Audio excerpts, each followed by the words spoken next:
Gordon Hurst couldn't believe his ears.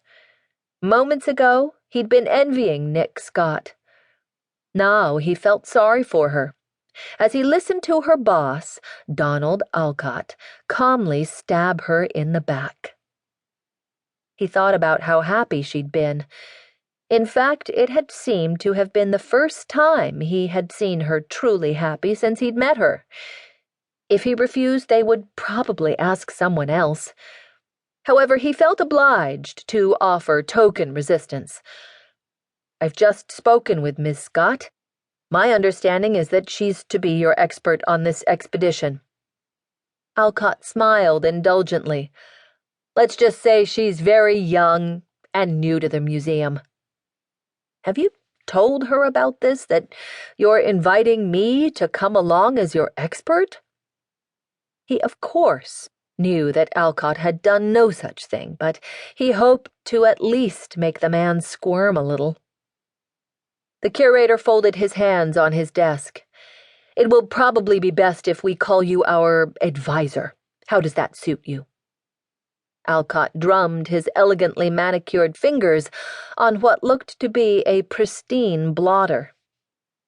Hurst, his mind racing, rose from the chair in front of Alcott's desk and pretended to be examining one of the curator's framed college degrees.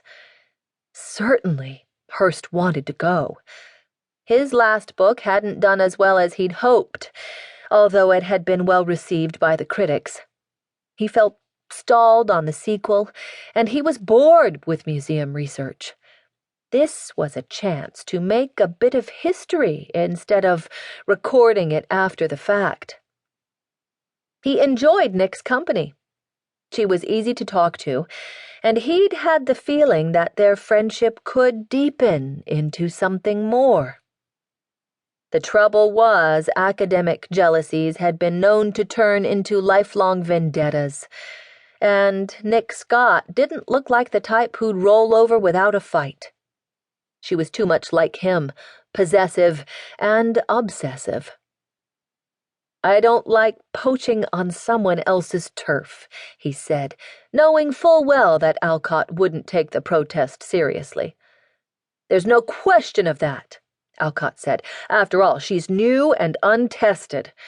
I wouldn't be doing my job if I didn't protect the museum's interests."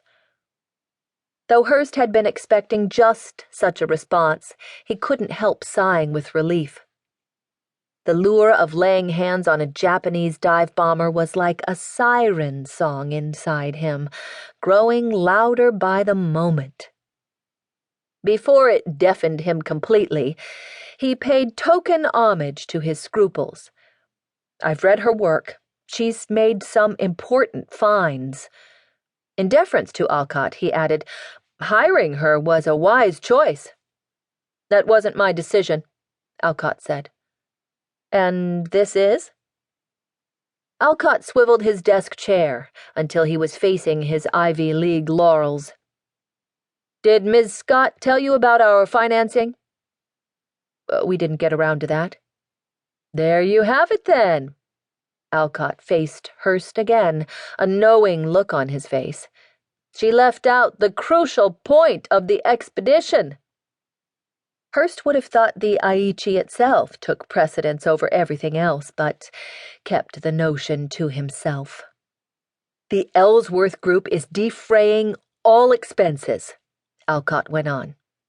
"As you know, much of our work here at the museum depends on grants, corporate and otherwise, which is exactly why I want you to be with us on this expedition. We can't afford any kind of mistake that might alienate one of our most important sponsors. Accordingly, I've arranged a handsome honorarium for you, Dr. Hurst. Gordon, if I may? What would you say to $50,000? Hurst's jaw dropped open. Jesus, that was one hell of an honorarium. And for what? 2 weeks' work at the most?